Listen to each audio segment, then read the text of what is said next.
The job content creator has spread and become something that's more acceptable in our society, pushing more children, more people to pursue digital creative skills and careers, where the children are immersed in the world of media and creativity. It can be seen in a positive light where our society has become more open to a more non-traditional job. However, to allow children to deprioritize the formal education that's been provided for them can bring about many wavering future. What happens if they aren't able to produce content that's interesting enough in order to capture a specified number of an audience in order to make a living? What happens if the resources and support is already provided by the parent and yet the child is still unable to produce content that can help them make a living? Because whether you're enjoying your job or not, financial support and a stable income is still a very important aspect in life. The Prime Minister have delivered arguments and reasons as to why it's simply right for the parents to allow the children to deprioritize formal education in order for them to pursue in their desired digital creative future. However, I am here as the opposition to deliver to you that the contradictions as to why we, the opposition, oppose for middle-class parents to support their child's choice to deprioritize formal education in favor of pursuing digital creative skills or career. In this case, content creation, audiovisual design, and etc. Now, on to my rebuttal.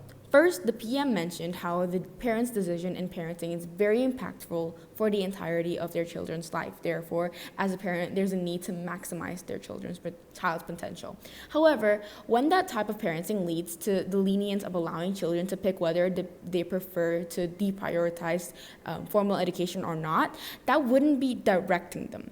The PM defined that deprioritizing is giving children a choice to not to go into higher education. However, formal education also includes the premises of school. This would mean it also starts from primary, or sometimes even from nursery, all the way to university. If the parent is lenient on giving their children a choice in not participating in formal education, such as primary, middle school, and high school, and even university, that wouldn't be guiding them. As children, the opposition team isn't trying to underestimate their passion and certainty, but there are so many potential and openings that they can get from participating in formal education. For example, they can participate in the school extracurriculars and other programs outside of school if they want to pursue in something other than what is formally prepared in school. As the opposition team, deprioritizing formal education means your children would be missing out on what other children are also going through in formal education. Formal education doesn't mean only sitting in class and listening to the teacher talk about what's already prepared in a textbook. There's also other life experiences that you can get from formal education, which I will be bringing about in my argumentation in a second. The PM also mentioned that higher education does not always guarantee you a career. Yes, it doesn't. That's why there's unemployment rates all around the world. But it also increases the chance of you getting accepted in a job. Why? Because in places where unemployment rates is a problem, one of the solution is to increase formal education in that said place. Therefore, it is a known statement that higher education or even formal education increases the chance of you getting a job.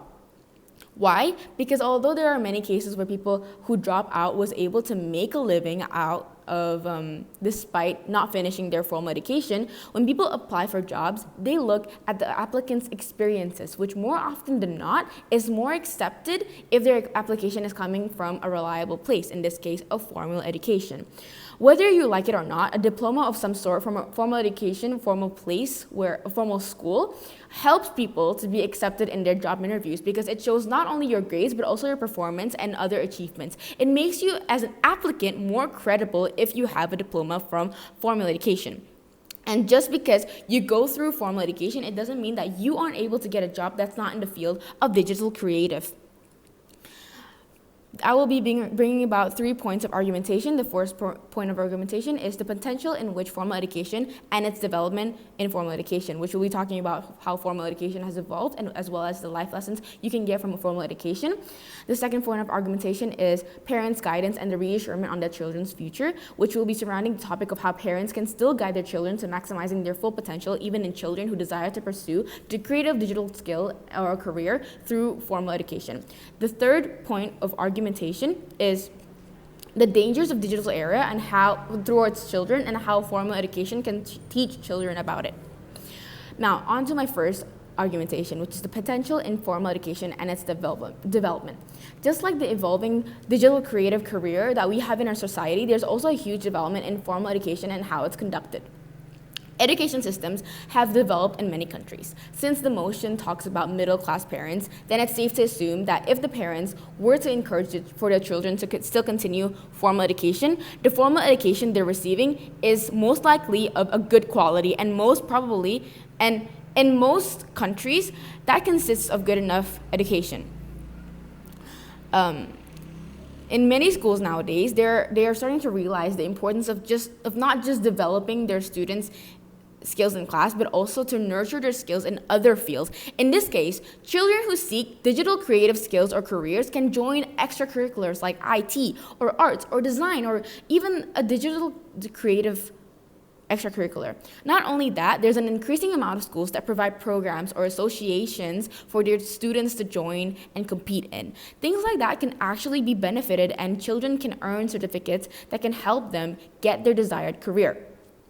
Another potential that children can get from going into formal education is friends. So yes, you can get friends online, but having friends you can meet in real life is a different experience than just knowing them behind a screen. This is important for children's social skills and their ability to connect with others, since they are meeting them day to day in person and most likely of the same age, and it's more safe because they are meeting them in real life and they can relate to each other because they go and experience more likely the same thing.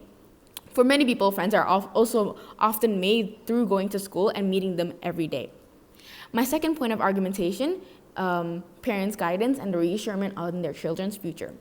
Now, like previously mentioned, formal education is not just about sitting in class and learning math or history or any other traditional subjects that children may hate. There are schools that provide other programs and activities that can increase their children's creativity and still get other principles such as critical thinking and communication through formal education. Despite the fact that digital era is expanding, it means that the competition between content creators continue to rise, and it gets harder for people to make a living out of it. It would be hard for both the child and the parent if their child's careers around the digital creative that does not do well, and the child has no backup whatsoever. So by making the children go through formal education, it brings about reassurance for both sides. My third argumentation is the dangers of digital era and how formal education can teach children about it. Schools nowadays provide education surrounding how to act on the internet and ethics that should be used on the internet. Therefore, if you are bringing your children about to go to formal education, it brings them ethics, and it also teaches them on how to act on the internet and how to act while you're on the internet. Therefore, it helps them through digital creative as well. So it is not pointless to put your formal education. Thank you very much.